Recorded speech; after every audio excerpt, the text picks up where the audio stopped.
Hi everybody, this is Teacher Harry and welcome back to my English lessons where I try to help you to get a better understanding of the English language so you can improve your conversational English, your business English, all about expressions, idiomatic phrases, whatever it takes. It'll help you to prepare for those all-important interview questions that you might get asked if you're looking for a new job. So whatever you need, you've come to the right place. So before I move on, just remember you can always listen to me on my podcast and you can watch me on my YouTube channel. Okay, so what are we going to talk to you about today? Well, we're going to talk about some idioms. In particular, we're going to talk about idioms connected with weather. And as always, people love talking about the weather, particularly English people and particularly British English people, because the weather is always a problem. So we're going to talk about weather idioms in English. I'm going to read them from a list here for you. Okay, then I'll go through them one by one and I'll give you hopefully some examples of what they mean. Okay, so we've got a frosty reception. A frosty reception. My mind is in a fog. My mind is in a fog. To steal somebody's thunder. To have a face like thunder. Right as rain. It never rains but it pours. It never rains but it pours. Cut no ice with somebody. To be on thin ice. Chase rainbows or chasing rainbows. To get wind of something.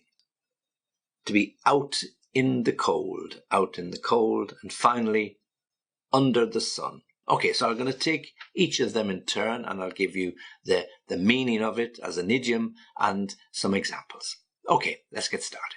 So the first one, a frosty reception. Okay, well, frosty is the word we use to describe cold weather. When you look out the window in the morning and you see that white semi-ice on the ground and the temperature is -1 or -2, it's a frosty morning. Okay, but when we get a frosty reception from somebody, it means we get a cold reception. It's not warm. They're not so glad to see you. So you might have had a row with your brother and sister and then you decide to ring them either to apologize or just to see how things are. And when the phone is answered, yeah, oh, hi, it's Harry here. I was going to talk to you. I really don't have time. I'll call you again. So that might be described as a bit of a frosty reception, okay? So when you get a frosty reception, it means the person that you're talking to isn't so happy to see you, isn't so happy to hear from you, or is really not so interested in talking to you. So that's a frosty reception. We can also have frosty look on their face, yeah? When you look at somebody and they're a bit of a frosty look on their face. Or they could have a frosty tone in the voice, yes? Yeah, yeah. So they're not so warm and they're not so interested in talking to you. So frosty can be lots of things. Frosty reception, a frosty look on somebody's face, or a frosty tone to their voice. Okay. My mind is in a fog. Well, if you've ever been involved in fog and you've driven in fog, you know how dangerous it is and also how difficult it is to see anything. And if it's a thick fog, like the type of fog you get in London in October and November time of the year, well, then you'll know it's really, really difficult. Okay, so if your mind is in a fog, you can't really see things clearly. Okay, so, oh, my mind is in a fog today. I don't know where I am. I just can't think straight. So that'd be often the way you'd hear people talking about it. They might have a lot of things on their mind. They might have a lot of work to do. They might feel a little bit stressed and they really say, oh, my mind's in a complete fog. You know, I just can't think clearly. I think I'll go home and I'll lie down. Okay, so my mind is in a fog. To steal somebody's thunder. Okay, well, when we steal somebody's thunder, it means we sort of take the advantage when somebody thought that they were in the driving seat. Thunder makes a lot of noise, yeah? So if you've heard thunder, you get the crashing and the rolling of thunder. So if somebody has a really good idea and they're about to tell everybody in the office or in the group about their idea, and you suddenly pipe up and say, oh, I have a good idea, blah, blah, blah, blah, blah, and your idea is exactly the same as your colleagues, well, then you will be said to have stolen or taken her thunder or his thunder. Okay, so when you steal an idea by accident or by design, or you get all the attention, then you're going to steal the other person's thunder. Okay, so particularly in that situation where somebody has a very, very good idea, they want to present it to the other members of the team or the group, whoever it might be, and just before they get the opportunity to present it, you or somebody else comes in and says, you know what, this is what I think we should do. And the idea is very similar or exactly the same as what your colleague had, and then your colleague's face drops a mile because, yeah, someone has stolen my thunder. And when the chairman of the meeting or the manager, whoever's organized the meeting, comes around to that person and said, well, you know, what's your idea? And he said, well, he's just stolen my thunder. I was going to say something very similar. So here are my ideas, but they're actually exactly the same as your colleagues, to steal somebody's thunder. Now, still talking about the theme of thunder, we can also refer to people who have a face like thunder. Okay, so you can just imagine, because as I said, thunder is very loud, it's crashing, it's banging, it's making a lot of noise. Yeah, okay. So when somebody has a face like thunder, you don't want to go near them because they're obviously in a bad mood. They're obviously very angry. You might not know what it's about, but you can certainly tell by the look on their face that it's not going to be pleasant. So when you come in the morning and you've spent an hour or so there, and one of your colleagues comes in, you say, if I was you, I wouldn't go near the boss at the moment. He just came in 10 minutes ago with a face like thunder or looking like thunder. So he's obviously had a bad experience in the car, or he's had an argument with the wife, or well, something's happened because he isn't in a very happy mood. So, you know, give him a wide berth, meaning stay away from him because, yeah, he's got a face like thunder. Okay, so somebody in a bad mood, somebody looking very grumpy, not to be approached.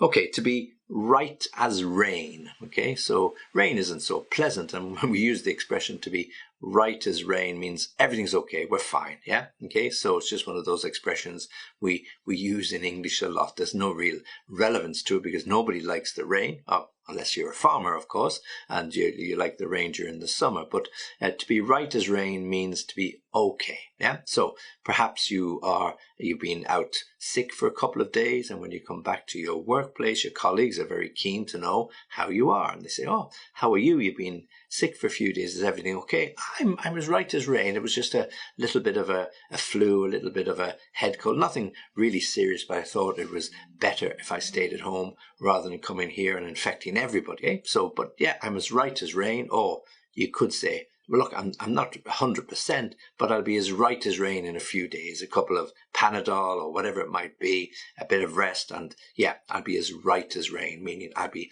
back to my old cheerful self in no time at all, 100%. And then again, sticking to the theme of rain, we have another idiom.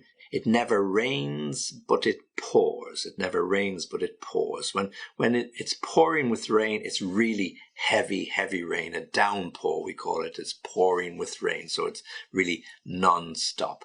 And when we say it never rains, but it pours, it means that, yeah, when there's some bad news, it usually gets worse. Okay, so yeah, I've had some bad news, and then I had more bad news, and so just one piece of bad news on top of the other. So yeah, I went home on the bus and I realized I'd dropped my wallet or my purse in the street. So I had no credit card. I hadn't got my bus ticket. And then when I got home, I realized my keys for the house were actually in the wallet or the purse. So I had to wait until my partner came home to get in. Yeah. And then when I got in, I tried to get onto the bank to cancel my bank cards. And yeah, guess what? The internet connection was down and I couldn't get through. So one problem after the other. Yeah, it never rains, but it pours. So when there's a series of mishaps, a series of problems, 1, 2, 3, whatever it happens to be, you can use that expression, that idiom. It never rains, but it pours. Things start getting bad and they go from bad to worse. Okay? To cut no ice with somebody. Well, when somebody or something cuts no ice with you, it means it makes no impression. Yeah, so you're not really interested. So perhaps your friend is talking about his new girlfriend. He said, oh yes, I've met this really, really nice girl. Oh, great. And you never guess what, her father, he's a really, really important guy. He works in the embassy. I think he's the ambassador or something, because, he's really high up. And you say, that cuts no ice with me. I wouldn't care. I'd be more interested in, is the girl a nice girl? Is she pleasant? Does she like the same things as me? I wouldn't necessarily want to go out with a girl just because her father happens to be the ambassador. Yeah. So that sort of thing doesn't cut any ice with me, meaning that sort of thing doesn't make any impression on me. I'm more interested in the person than the position. Yeah. Okay. So it cuts no ice with me. It cuts no ice with somebody. It doesn't make any impression. It doesn't make you feel better or want to do something in particular. Okay.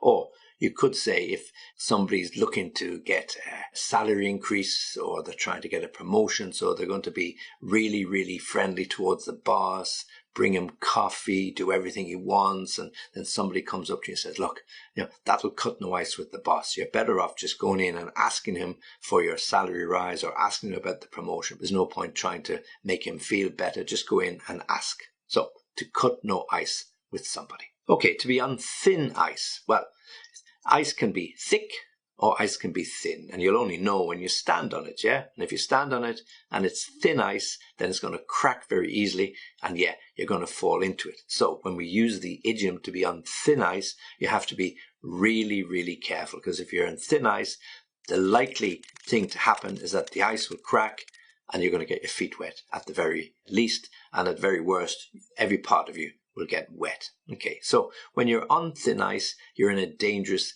situation. So people use it to say to you, oh, look, be very careful, you're on thin ice there. I wouldn't say anything else because that's certainly going to upset the boss. Okay, or if you come home to your wife and you've been late for a couple of nights and you come home the third night and you're late again.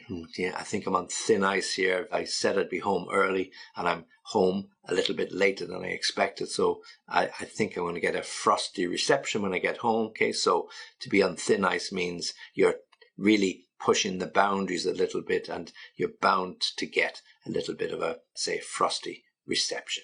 Okay, you can also be on thin ice when you're not quite sure as to what you should be doing. You're not quite sure how other people will react. It could go well, but it could go badly. So you're just taking a little bit of a chance. So when you take a chance on something, yeah, look, I think we're on thin ice here with that customer. If we don't respond to him very quickly, I think he could leave, so we need to be really, really careful how we approach this. We need to make sure he's happy. We need to get what he wants done and then let him know, because that'll calm him down a bit. But if we don't react quickly, we could lose him. So we're on thin ice.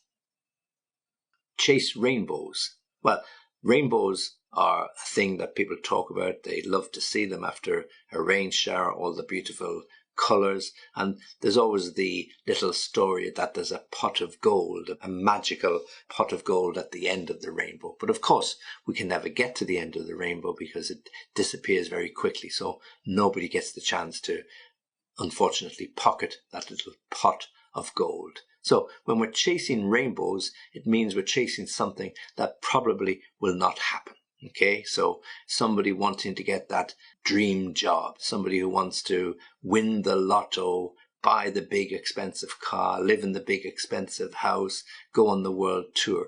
This is what chasing rainbows is all about. They are dreams, and occasionally somebody will win the lotto, of course, but the chances are very, very remote. So, somebody might say, look, I think it's time you stopped chasing rainbows, settle down, just accept life the way it is and get on with it. The person sitting there over the cup of coffee. Oh, I wish I could win the lotto. Oh, if I won the lotto now, I'd buy this car and that car and I'd pack in my job and I'd be on the first flight to South America. Of course, we all would. But unfortunately, it doesn't happen. So we can sit there dreaming, chasing rainbows, or just get on with life. So chasing rainbows. To get wind of something. Well, when the wind blows, you can usually feel either the warm air during the summer, definitely the cold air during the winter, the rain when it's coming, the the scent of something from the fields, good or bad. So when you get wind of something as the idiom, it means you hear about something or you find out about something. So yeah, you go home to your partner and you start talking about work and how's it going, and you say, yeah, I think there's something going to happen in the next couple of weeks. I'm not quite sure what it is. One of the guys got wind of something. He overheard a conversation when he was walking past an office door the other day, and he couldn't quite hear it all. And of course, he didn't want to hang around too long, but he seemed to think that something big is going down. So either we're going to take somebody over or we're going to do, I don't know what, but there's definitely some noise about it. And you know, there've been some strange people coming in and out of the building recently. So there must be something happening. Okay, so to get wind of something is to hear about something that you perhaps shouldn't have heard. You might have been eavesdropping, or you overheard something in an elevator, in a coffee shop, and yeah, perhaps you picked up the wrong end of the stick, or you got a hold of the wrong end of the story, but you definitely think there's some truth in it, so you've got wind of something. Yeah, okay, so you know what's going to happen, and something's going to change, but you're not quite sure what it is. Okay. Out in the cold. Well, if you're out in the cold, literally without a jacket, you're going to feel the cold and you're going to run home, or you're going to run or walk quickly just to keep warm.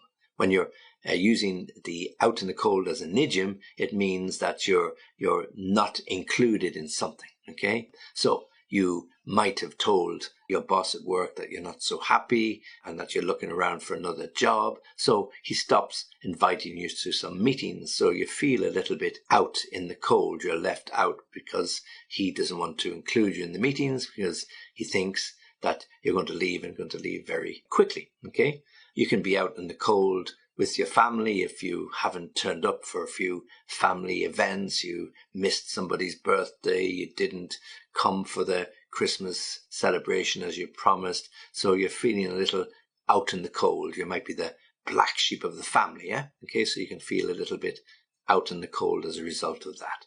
Or perhaps your friends are, off doing things, and you've got a steady girlfriend, and then you want to sort of get back into the fold with the guys, but they're off doing other things, so you feel a little bit out in the cold. You feel a little bit left out of things. Okay, so when you're out in the cold, you're a little bit left out. You're not included, you're excluded, so you're feeling that wind of change, to be out in the cold.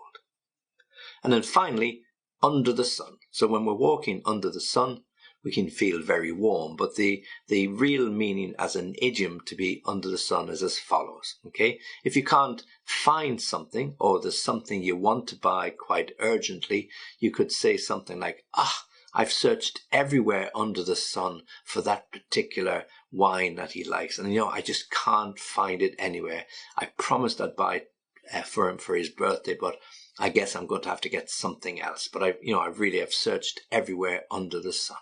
Or you're trying to find a photograph of the school gang, and you've got a reunion coming up in a couple of weeks' time, and you haven't met each other for 5 or 7 years, and you really want to get the photograph.